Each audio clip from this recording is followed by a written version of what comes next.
Folks, we want to ask you a couple questions this morning. Who is it that you actually feel is running Canada? Because the closer we dig into things, the more it looks to us like Chrysler Freeland and Justin Trudeau. They're following the exact directive of Klaus Schwab and the World Economic Forum. Folks, I've got some notes in my hand for this video, and you gotta fucking listen to this. In 2012, Dr. Christy Miller Saunders discovered a virus called PRV in the Chinook salmon being raised in a commercial salmon farm on the west coast of BC. PRV causes organ failure and death in the Chinook salmon. And having this information, the federal government of Canada decided to suppress the information and let things continue on without any further investigations.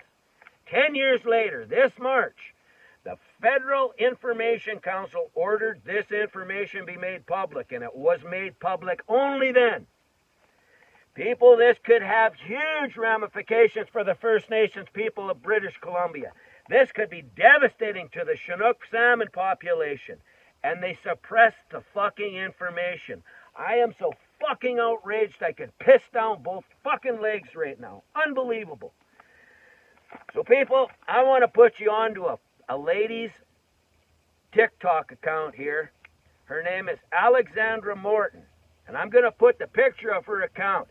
She knows what she's talking about. It was her TikTok video that put me onto the article by the Globe and Mail and all of this bullshit that the fucking government has done to the First Nations people and every fucking sovereign citizen in this country again for the name of fucking money.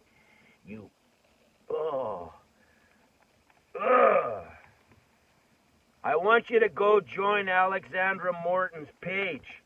Each and every one of you that sees this video and cares about Mother Nature and what the fucking provincial government of British Columbia and the federal government of Canada is helping them do, I want you to go join her page, and she knows what she's talking about. I just discovered this, and now I'm on one of my epic rants again. Fucking unbelievable what the government is doing to us. They should be fucking ashamed, and yet they're not. Soulless bastards. I love each and every one of you, and I hope that you all join Alexandra Morton's page. We gotta stop this shit, people. We gotta fucking stop the assault on Mother Earth and the fucking outrageous assault on the First Nations people and everything that they depend on. I stand as strong as I could stand for each and every First Nations person across this fucking country, and we all need to unite. You all need to set your petty differences aside, quit calling me a colonizer, and the rest of the way, people, colonizers, set those differences aside. Be the warriors that you are. Stand up, join us, and fight for your country and fight for your rights. Stand with me. I love you all.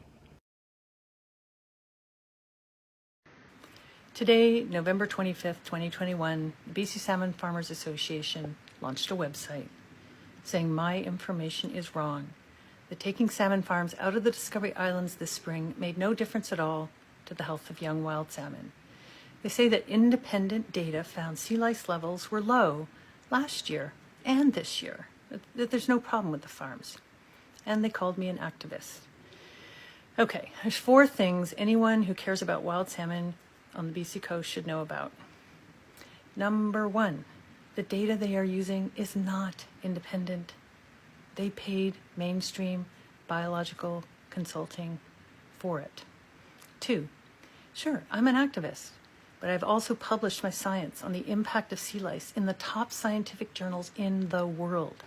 So if the salmon farmers really don't believe my work, they should explain that to the journals, not on a website. Mainstream biological consulting, who was paid by the BC Salmon Farmers Association to count sea lice, uses social media to slander me.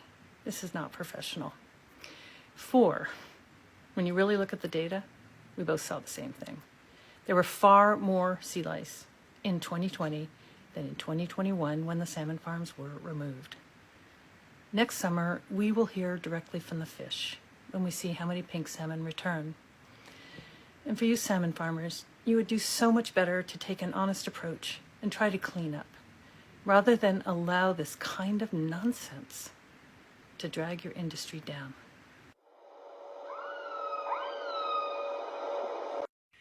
Hello, I'm Alexandra Morton. I'm a biologist who's been fighting to protect wild salmon from salmon farms for 35 years. The problem with salmon farms is disease. Because they're feedlots, the fish are crowded and stressed and don't migrate, and they're from another ocean, diseases breed in these farms, and they become so infectious that when the young wild salmon leave their rivers and try to get to sea, it's basically like trying to walk your child through the infectious disease ward of a hospital on her way to school. They become infected, they become carriers, they die. Wild salmon are absolutely essential.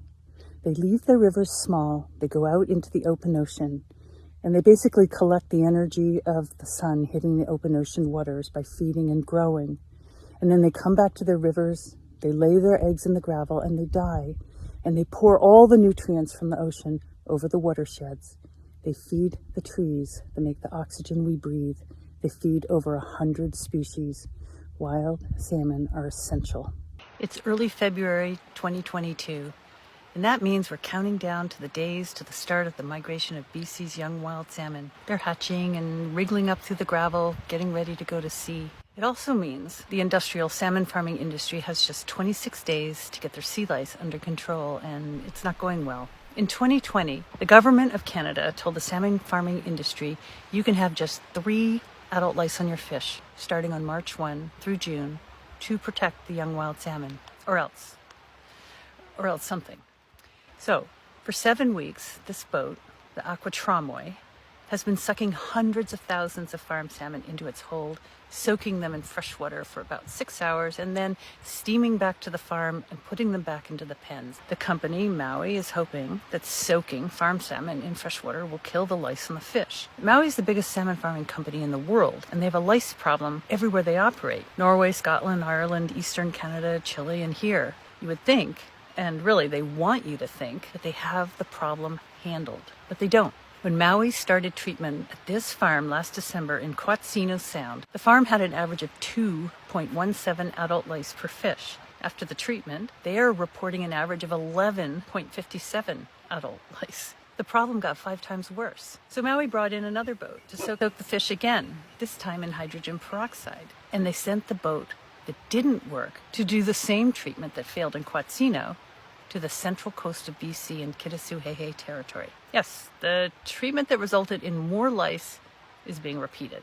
Meanwhile, Maui has another 3 farms that are over the March 1 limit, and 3 more where the numbers are about to breach the threshold, and they don't have enough boats to cover this. Another company run by Cermak and owned by Mitsubishi is using jets of water and hydrogen peroxide in hopes of removing sea lice from their farms in Clayoquot Sound. And the Norwegian Grieg family have invested $51 million in 2 boats that they hope will kill the sea lice on their farms in Gold River and Tassos. Unfortunately, these boats have not worked in Norway, and there really is no evidence that they are working here. Do you want to help me bear witness to what happens next?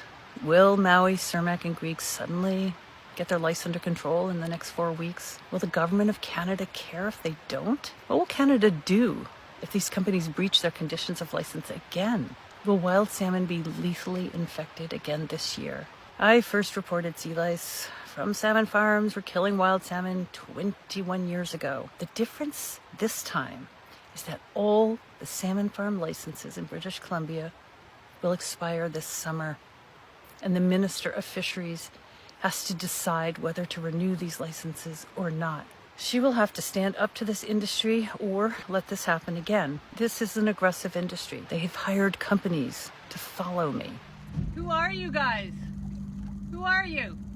Why are you following me? What's the plan? The Minister of Fisheries needs to know that we have her back. Wild salmon feed the trees that make the oxygen we breathe.